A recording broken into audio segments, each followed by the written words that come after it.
Hey, Bob Gardner here from LiberatedMan.com. I'm here in my backyard today, sitting by the fence. Today I want to address something that I think is incredibly important. And here's the thing. Most of the people that come to me,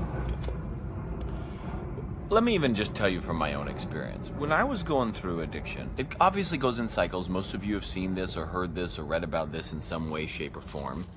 And so you're going through this experience as someone who is inside of it.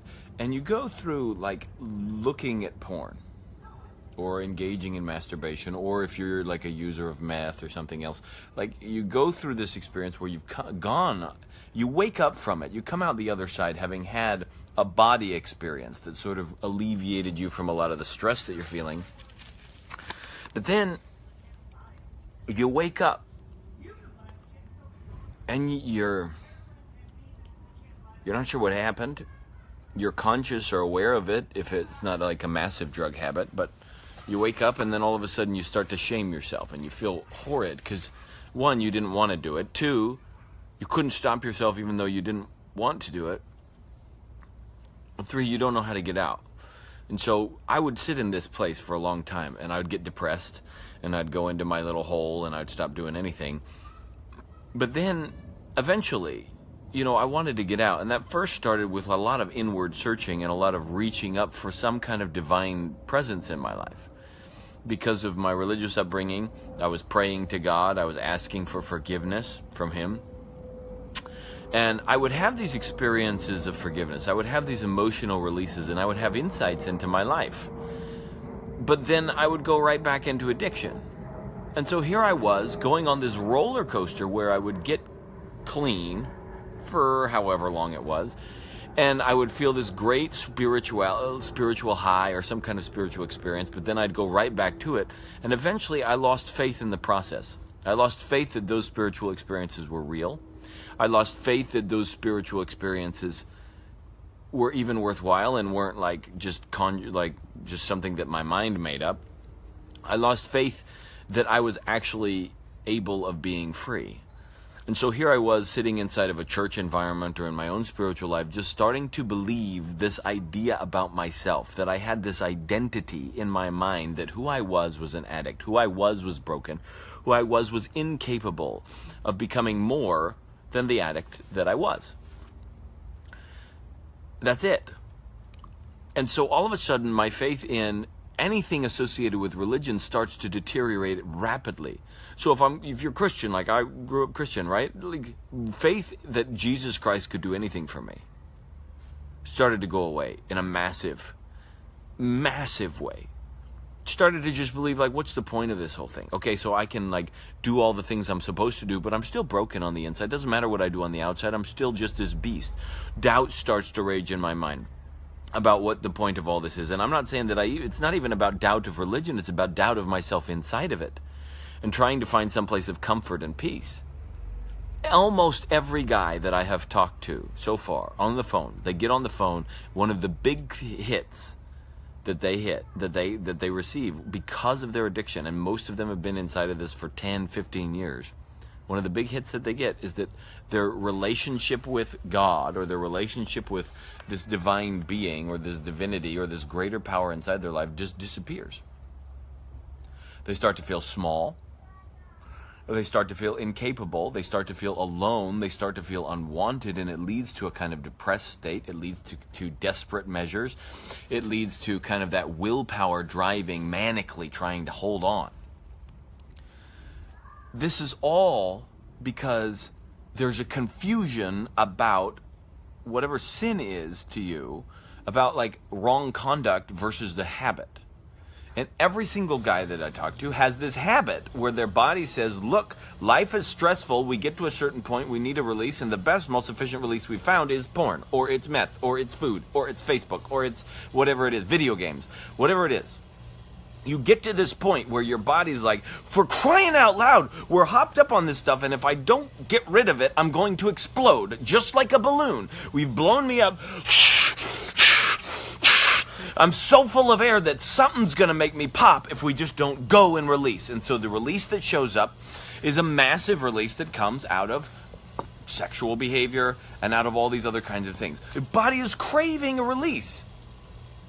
craving it. And so it happens.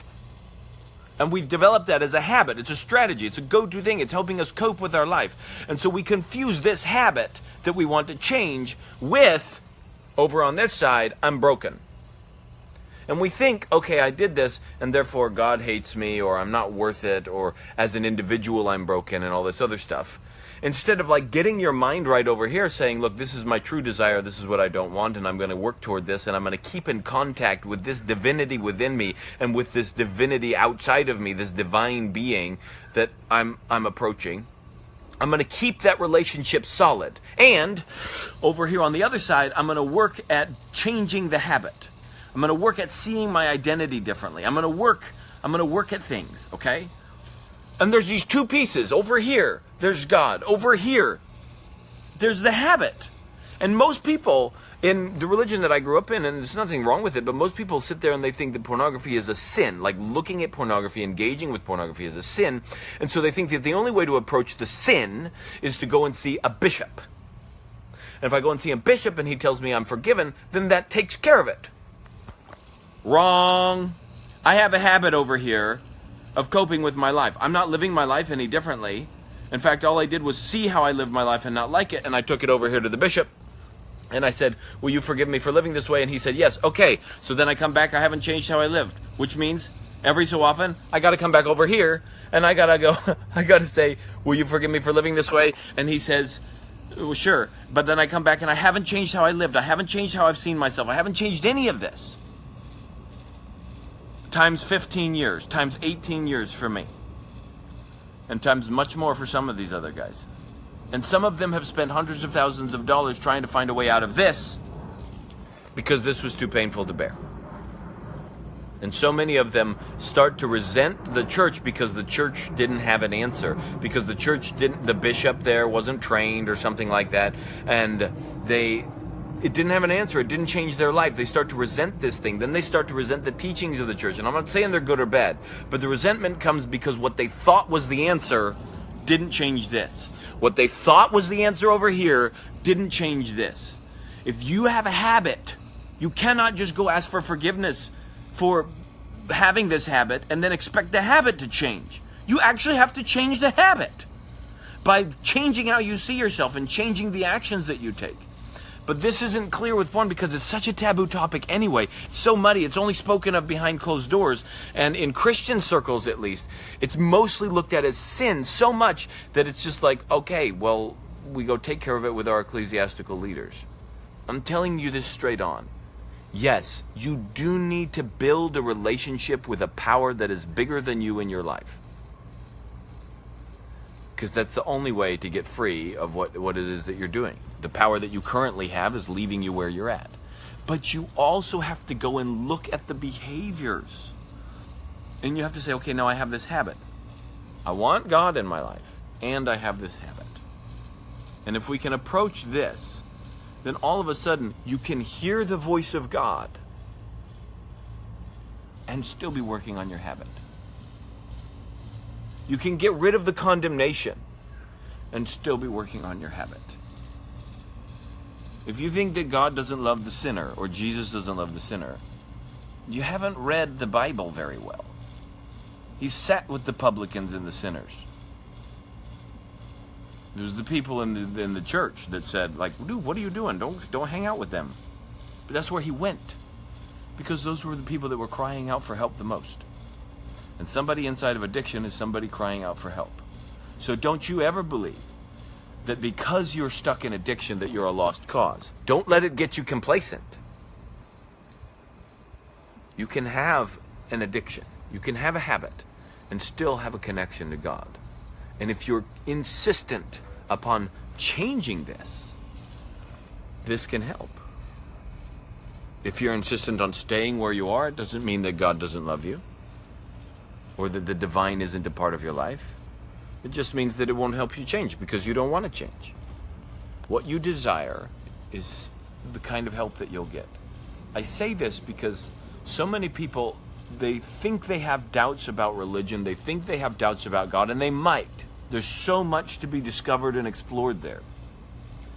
But most of the doubts come from the fact that they're unhappy, and they're unhappy because they can't get out of addiction. Don't let your addiction challenge your faith. Ask questions about faith for sure, but don't let the emotional content and the despair that comes from addiction be the thing that tells you that your faith is wrong.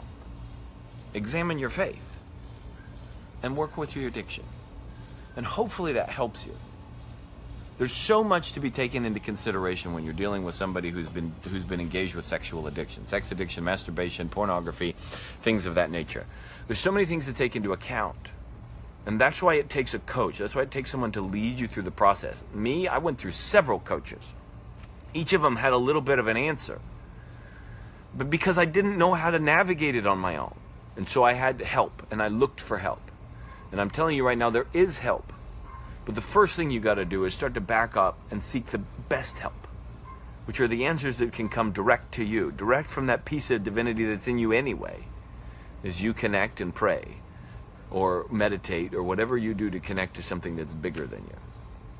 Okay? Don't let your habit determine your faith. Don't let your habit determine your faith.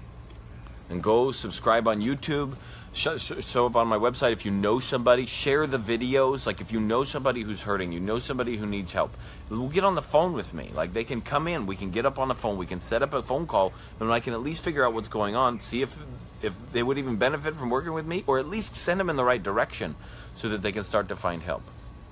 Because being in it for too long destroys your family, destroys your kids, destroys yourself, destroys your pocketbook, destroys so many different things needlessly.